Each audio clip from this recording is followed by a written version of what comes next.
Hello, everybody. I have some questions for you, and I would like you to respond by raising your hand. Question number 1. Do you think AI is as creative as you? I think yes.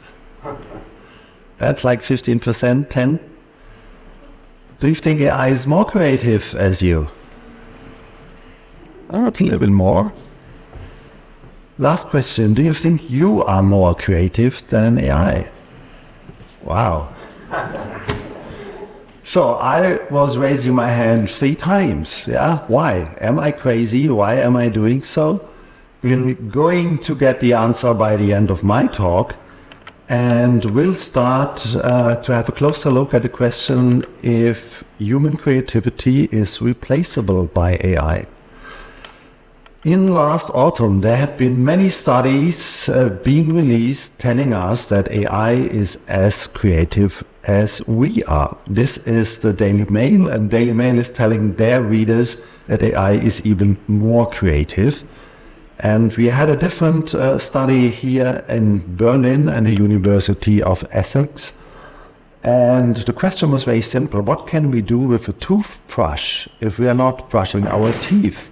And the result was very convincing. They said ChatGPT could come up with as many results that are as original as humans.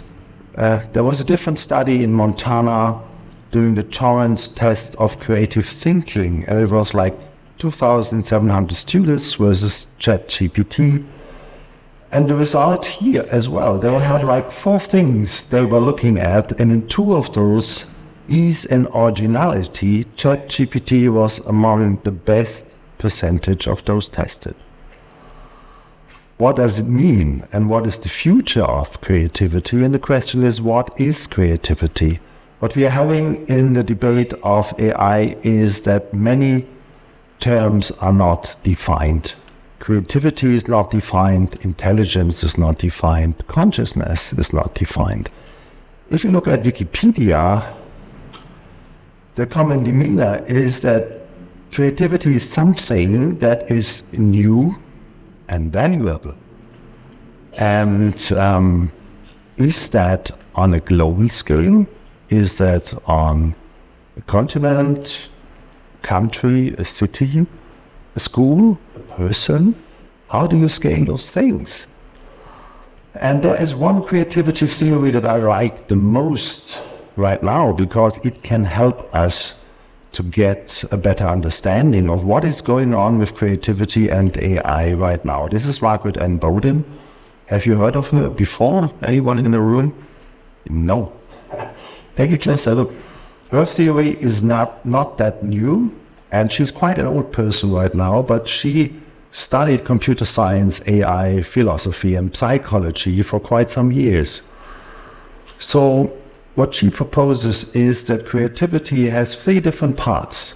The first part is combination, and that is what we all know from Midjourney, for example. Batman dressed as Barbie. It's classical mashups. It's a combination of things.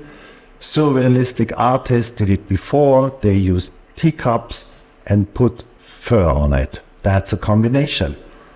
The second part is exploration.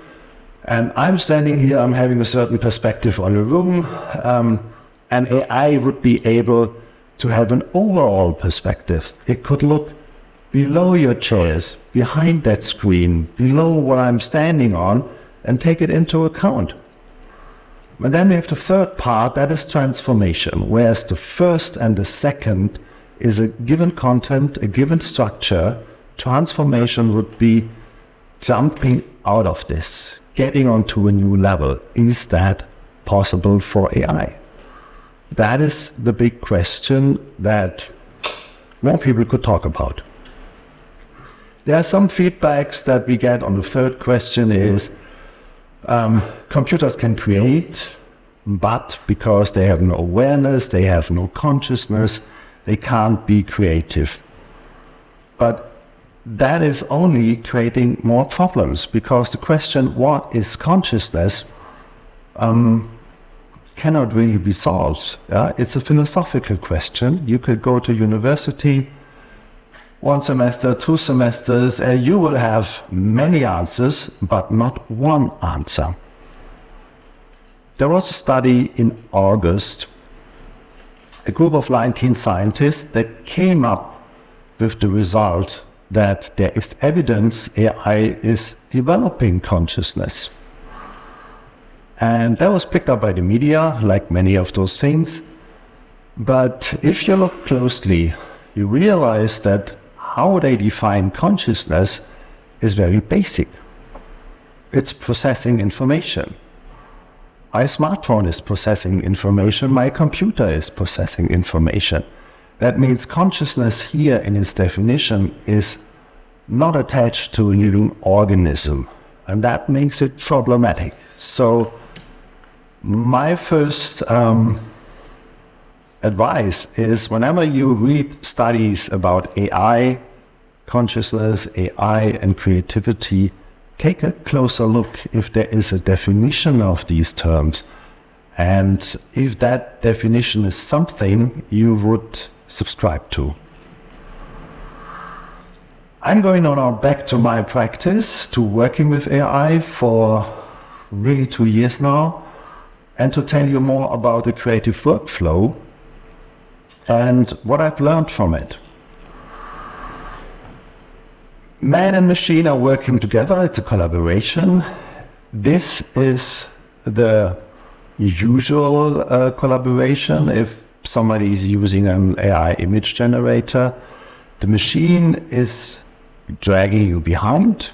It knows what to look for, what to decide, how to combine pixels, and you get a good result. You don't need to know about image making, photography, composition, and those things.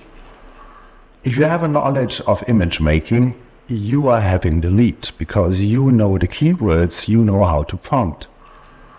If you have a knowledge of AI platforms and you can identify strengths and weaknesses, you can combine platforms, you can invent new workflows, and then you are having a very strong lead. Then you are the director in a movie, and the AI is your assistant, your set design, actor, script writer, camera and sound. And what I learned in working with AI for 2 years is my role as an artist has changed. I was doing photography for 30 years. For 15 years I was going out at night, shooting here in the neighborhood at Museums Island, and I was like the solo singer, a solo instrument. It was my individual perspective. And that was the voice of a single human. Now that I'm working with AI, and this is what I call promptography, it's an AI-generated image, I have a choir. The training data is an anonymous choir, and my role is suddenly a conductor. I need to make sense out of that training data, and I need to connect my subjectivity to that anonymous data that I don't even know what it consists of. And that is a very fascinating process, and in the creative workflow I can do this at 2 points. I'm going to explain it. Most people think the creative workflow is just generating images, but you need a human being to prompt first, to have an idea what to prompt, to define what you would like to get. Then you have the machine generating images, and then again, you need a human to evaluate. Was it good enough? Is something missing? How do I change the prompt to get a better result? But that can take many, many loops to improve the result and to continue and to continue. Sometimes you're stuck, and then a new feature is going to save you, or you need to change the platform or the workflow.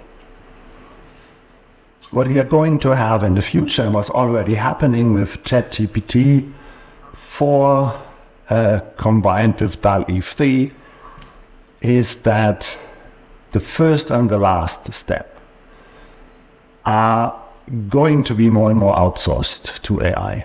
when I'm using ChatGPT 4 to generate images, I don't even know what happens with my text, how it is transformed into a prompt by ChatGPT 4. I can look it up, but they do something. So my skill in manually prompting is not needed anymore. And I think same things are going to happen with evaluation. And for certain jobs that might be useful, it saves time. For me as an artist, it's not useful because the first and the last step is where I can connect with the training data and get my subjectivity into the process.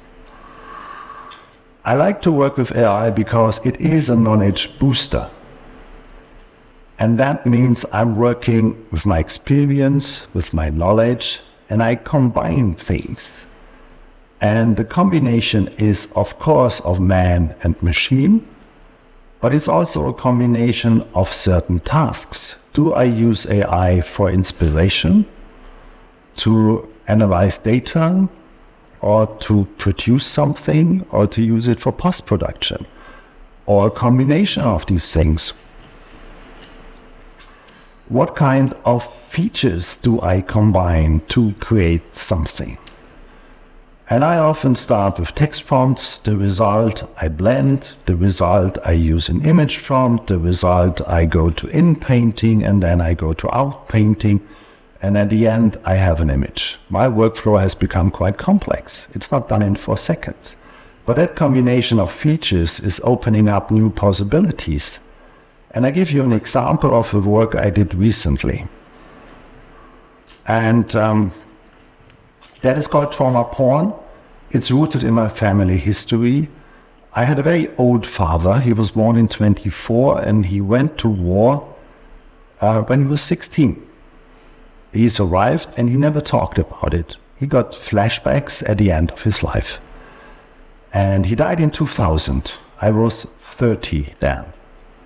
After his death, I found images from my family, from my father's side, from Nazi times, and I started to connect more and more of those images. I did this for over 20 years, and I turned this material into a work by using original, authentic photographs as material to create images with AI.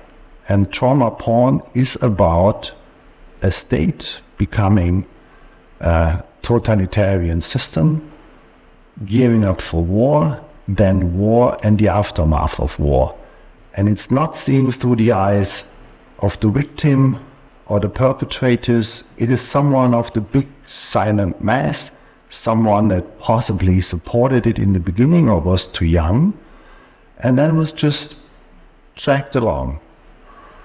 So in the work that I've done with my artist friend Tanmir Taorat from Bangladesh, we have original photographs and they are all framed. These are the photographs with the little brown background. And this is the world of that time that happened in front of the lens. And all the other images is something I created with my partner Tanmir Taorat. So that was part 1. Part 2 is war. And there's a trigger warning because I have original images from World War II. If you don't want to see them, close your eyes for 10 seconds. I'm going to tell you when it's over. So this is part 2. Again, you have real photographs with the brown background and the other pictures we created out of it. And part 3, you can open your eyes again. It's a void, it's the aftermath, it's a certain emptiness, it's things that are hidden that are not talked about. And how did I use AI here, and what's the connection with what I've said before? I'm using images from my archive that I collected. I blend them in Midjourney. That means it's a fusion of images that creates something new. And that is something that AI can do very well. But then I need to decide, how can I take it further? What do I do out of it? And again, it's another step in creativity to go from this result, where you say, hey, I'm playing with the 1936 Olympics aesthetic. I'm going to have this Bavarian meat dish, and it looks like a helmet of a soldier. that is all done by me because the AI produced something that sparked off this idea in myself. And then I have this idea of meat dish, and so on. It's a symbol that I would like to use again.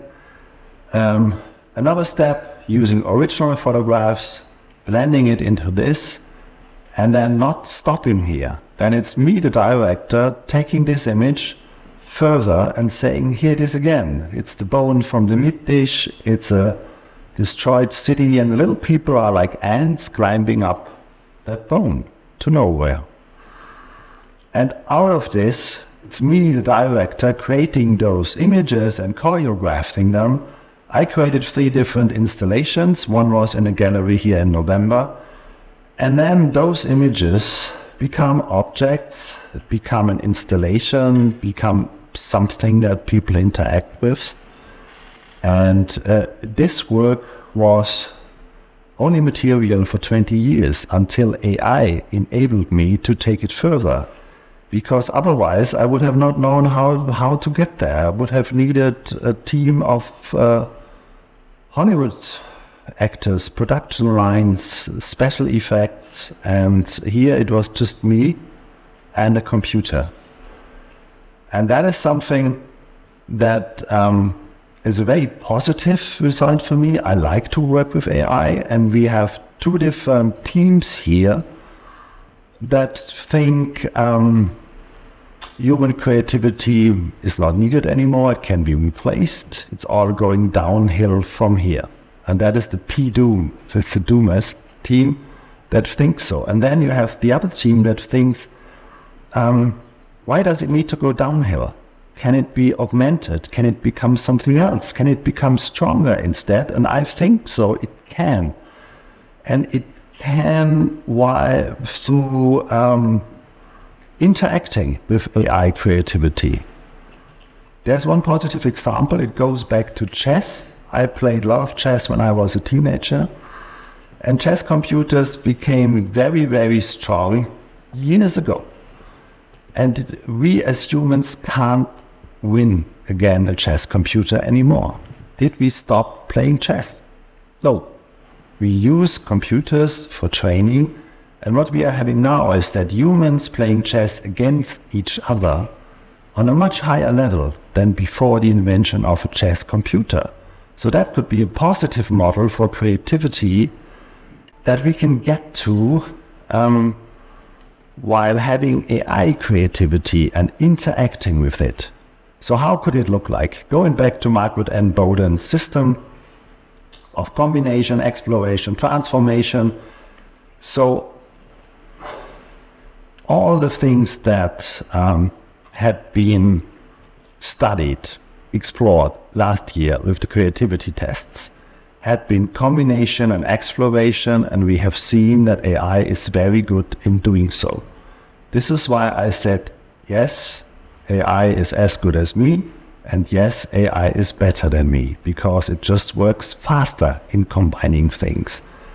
So that would be a model for the future where we say, we outsource 2 types of creativity to AI, and we concentrate on the remaining part of creativity as humans to get more transformative creative results than before.